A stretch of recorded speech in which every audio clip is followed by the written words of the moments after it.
final de semana de provas do Exame Nacional do Ensino Médio. Os brasileiros participam aí da primeira etapa do Enem, que acontece domingo. 35 mil candidatos receberão atendimento especializado. Deficientes auditivos são a maioria, seguido por deficientes intelectuais e pessoas com baixa visão. A dona Eucilene sempre sonhou em entrar para a faculdade, mas sem enxergar, encontrava dificuldades na preparação para o Enem. Só agora, aos 44 anos, com a ajuda da tecnologia e das videoaulas, ela se sentiu mais preparada para fazer o exame.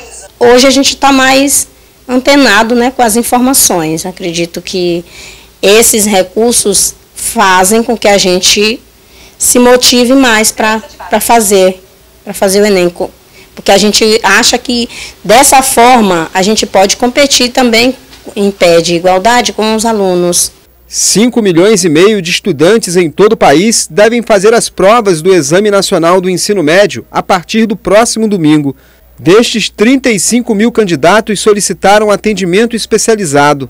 São pessoas com algum tipo de deficiência, como a dona Eucilene, que vão fazer o exame e poderão utilizar recursos de acessibilidade, como prova em braille, para competir em condições de igualdade com todos os candidatos. A maioria das solicitações para atendimento especializado foi feita por deficientes auditivos, seguido por deficientes intelectuais e pessoas com baixa visão. Além disso, 15.084 participantes do Enem este ano solicitaram atendimento específico para fazer as provas. São gestantes, lactantes, idosos e pessoas com outras condições específicas. Para a dona Eucilene, fazer o Enem este ano será a possibilidade de realizar um sonho. Espero passar e fazer o meu curso de letras, com especialização em inglês e depois espanhol. As provas vão ser aplicadas em 1.725 municípios brasileiros e nós vamos agora ver como é que está o clima nos cursos preparatórios que realizam as famosas revisões de véspera, né? E com o repórter Fábio Cabral. Fábio. Oi, Adalberto, tudo bom? Voltamos e é feriado para muita gente, mas para essa galera aqui não, ó. Eles estão aqui aproveitando aí as vésperas já, né? Faltando poucos dias para a primeira prova do Enem, para justamente fazer a revisão. Aqui nesse cursinho, nesse momento, está acontecendo uma revisão de linguagens. A turma ainda não está cheia, mas a cada momento que vai passando, vai chegando mais gente por aqui. É bom lembrar que as provas do Enem começam nesse final de semana e serão realizadas em 2 domingos, né? Esse primeiro domingo, dia 4, e o segundo domingo, no dia 11. Nessa primeira etapa, os candidatos vão responder as provas de Ciências Humanas, Linguagens e Códigos e Redação.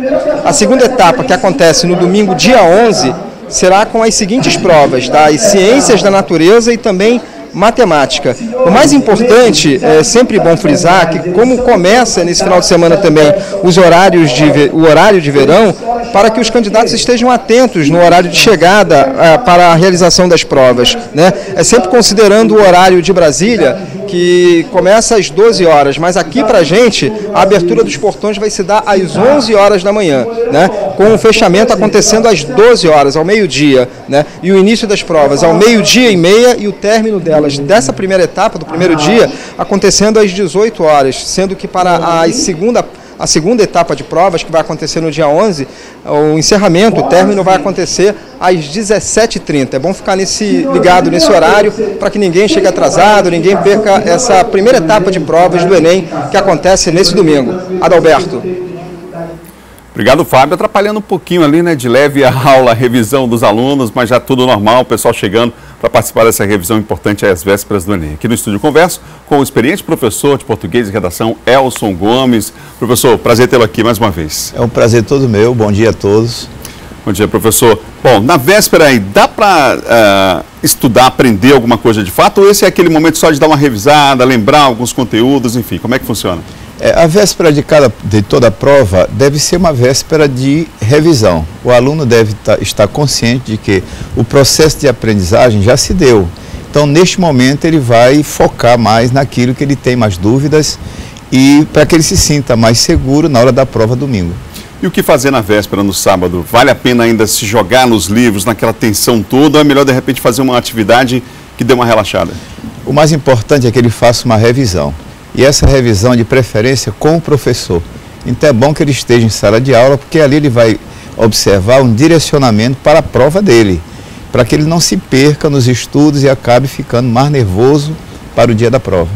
Pessoal, uma expectativa grande em relação à prova de redação, né? A gente sabe que é uma prova temida até por muitos alunos, né? Mas quais são os principais erros que os alunos cometem na hora da redação, que o senhor, pela experiência que o senhor tem, o senhor já percebeu isso? E, claro, dar dica para que se faça exatamente o contrário disso, para ter um bom resultado no exame. Olha, se nós observarmos os temas do Enem, nós vamos ver que os assuntos são assuntos corriqueiros, não são assuntos que exijam muito do aluno, muito conhecimento do aluno. Então ele deve ter tranquilidade, a dica que eu dou é que ele primeiro veja a prova de redação, para que ele leia o tema e dali ele já tire as suas principais ideias. Porque existe um item importante na avaliação de toda a redação, que é saber se o aluno sabe organizar suas ideias, saber selecionar suas ideias. Então ele vai primeiro lá na prova de redação, observa o tema, faz o levantamento das suas ideias e ali mesmo ele já começa a organizá-las em parágrafos. O que vem na introdução, o que ele vai desenvolver no 1, 2, 3 ou somente 2 parágrafos de desenvolvimento e o que ele vai depois sintetizar na conclusão dele. Aí ele fecha essa prova e vai fazer as outras provas, porque em geral nas provas que ele vai fazer, ele vai observar algumas ideias também para acrescentar na redação dele. Então ele ainda vai ter tempo de reorganizar caso ele tenha alguma dúvida na hora de fazer a distribuição das suas ideias, o que nós chamamos de concatenação das ideias. Além desse aspecto relacionado à concatenação das ideias, que outros pontos são importantes que o aluno fique atento na redação? É muito importante que ele observe, por exemplo, a questão da estética da redação. A estética da redação é a distribuição do assunto nos parágrafos. Então, cada parágrafo ele tem uma certa medida, porque cada parágrafo tem uma função. A introdução, por exemplo, não pode ser longa, porque ela é apenas de apresentação. Cada desenvolvimento deve ir aprofundando o assunto. Então, se ele vai desenvolver em 3 parágrafos, o último parágrafo deve ser o de maior aprofundamento. E ele já se aproxima bastante da conclusão. É como se fosse um desencadeamento das ideias na conclusão. Então, ele sempre tem que observar essa ordem. Essa ordem é fundamental para que ele tenha sucesso na redação. Isso implica 2 coisas necessariamente, que é a coesão e a coerência textual. Professor, na hora que o aluno recebe a prova, o senhor falou em dar uma olhada na redação, mas em relação às outras questões, como é que ele deve proceder? Ele deve primeiro já ir respondendo aquelas questões que ele tem mais facilidade ou deve perder tempo, digamos assim, em outras questões mais complexas? Olha, a prova do Enem, ela se divide somente em 2 partes, questões fáceis e questões difíceis. O aluno tem que saber que ele tem de responder todas as questões fáceis. Por quê? Porque ele é pré-requisito para as questões difíceis. Se por acaso ele erra uma questão fácil e acerta uma difícil, pressupõe que ele chutou. Então acaba a questão fácil tendo um peso maior do que a questão difícil. Então ele deve ter muita atenção nas questões ditas fáceis, resolvê-las e aí, nas questões que ele achar mais difícil, ele não pode perder tempo. Por exemplo, se ele achar uma questão extremamente difícil, ele não pode ficar ali muito tempo. Ele passa para outra e depois, se puder, ele volta àquela que ele teve mais dúvida. Pessoal, uma dica simples, mas muitos alunos acabam pisando na bola, digamos assim, nesse aspecto, que é não saber onde vai fazer o local de prova, deixar para ver em cima da hora o local, não pensar no deslocamento que ele tem hoje, inclusive amanhã, apesar de termos a frota de ônibus já quase toda circulando, normalmente amanhã, mas, quer dizer, o trânsito fica mais complicado, é preciso considerar, é preciso se planejar para fazer um exame como esse, né, professor? Com certeza, e a família ela deve se envolver nisso, então tem que haver toda uma estratégia, inclusive da família, para esse deslocamento do aluno, de preferência que ele chegue 1 hora antes, porque ali ele vai poder observar o ambiente, vai poder analisar como é que ele vai se situar dentro desse ambiente. E isso faz com que, às vezes, também, ele até fique mais relaxado na hora de fazer a prova. Se ele chega em cima da hora ou se ele chega atrasado, com certeza, na hora da prova, ele já vai estar nervoso.